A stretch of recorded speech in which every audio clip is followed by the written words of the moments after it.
Hey everybody, here's a short video I put together on DCS A-10. This is of course the open beta of DCS A-10, so don't assume anything you see here is going to represent the final product, so just keep that in mind. What we're going to be doing today is dropping multiple JDAMs on multiple targets in one run.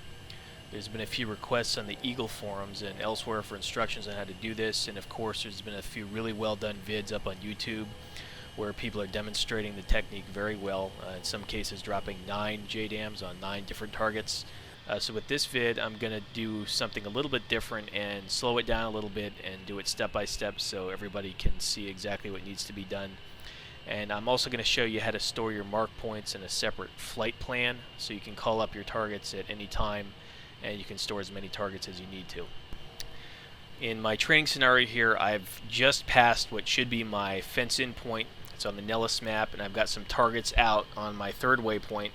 So I'm going to set my third waypoint to my current steer point, which is called Threat 1, and that's going to be out to my 1 o'clock.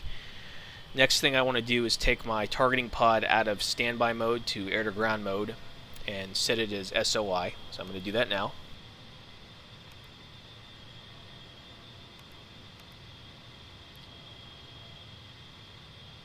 Next, since I've got SOI, I'm going to put China Hat forward long to slew my pod onto my current steer point. You can see there I've got some vehicles in sight of the pod. So the next step is going to be to designate a mark point on top of each of those vehicles, or whatever I want to use as a target. In this case it's going to be all 3 of them because I want to destroy all of them. And that's what I'm going to do now. So I'm going to slew all the way to the right and get my rightmost vehicle set up in point mode there. Now once I have a point designated, you want to do TMS right short to designate your first mark point. So I've got mark point A, and we're going to make the middle one mark point B.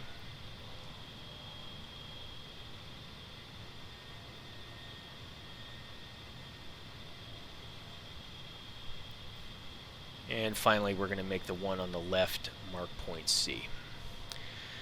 Now as you practice this, you'll find that you can do this very, very quickly with the targeting pod. I did it deliberately slowly so you could see it, but you can get quite a few vehicles marked up in almost no time at all if you practice. I'm going to turn my pod into standby mode now, and I'm going to turn my aircraft on a reverse course away from the target zone so I can get some altitude and program my mark points in.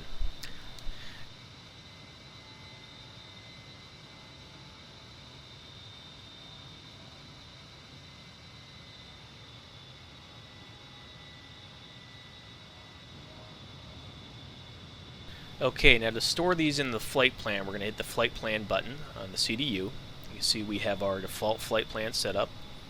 And what I want to do is make a new flight plan. I'm going to call that Target 1 or TGT1. Type that in now. Hit the LSK on the left for 2, and it's a new flight plan.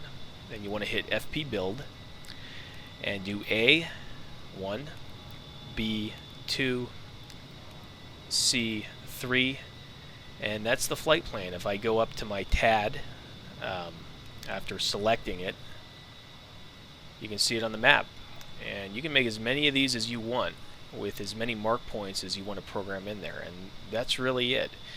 Once you do it once, you'll remember it, and it's pretty easy. So that's the flight plan step.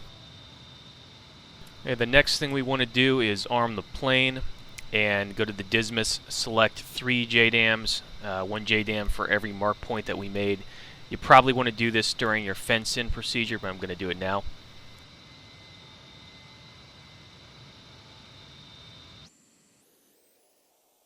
Alright, I'm going to speed it up here so we can get to the target a little bit faster.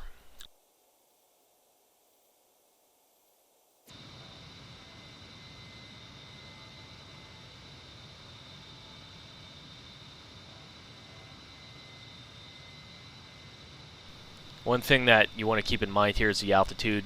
I'm going to go to about 14,000 here, just under that. If you look at the launch window as sort of a cone that opens up and spreads wider as you get higher, you can picture that, the higher that you go, the more that you'll be able to launch, and the longer the window is going to be open as you go over the target. But the downside to that is that depending on the threat picture, you could expose yourself to radar-guided SAMs and other nasty stuff. So you definitely want to take that into account when you're planning this out, and depending on the mission, you know, follow that accordingly.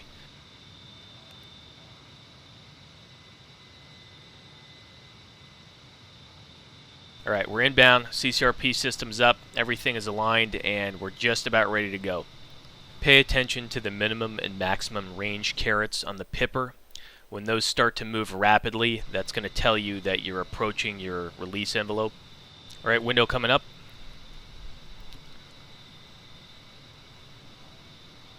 Got my release cue, pickle the first JDAM. Switch to steer point B, pickle the second one. Switch to C, pickle the third. And all three are away. Now I want to egress rapidly. And we'll take a look at the JDAMs as they hit. Now you'll notice that these will hit in exactly the same sequence as you marked them, which is pretty spiffy. There goes A and the other two. And that's all there is to it. Like I said before, you can get up to 9 of these off in one run if you're quick with switching your steer points. And I hope everybody enjoyed this. If you're into flight sims and you like the A-10, this is definitely something that you should check out if you have the time. You can get it by following the link in the description of the video. Take care.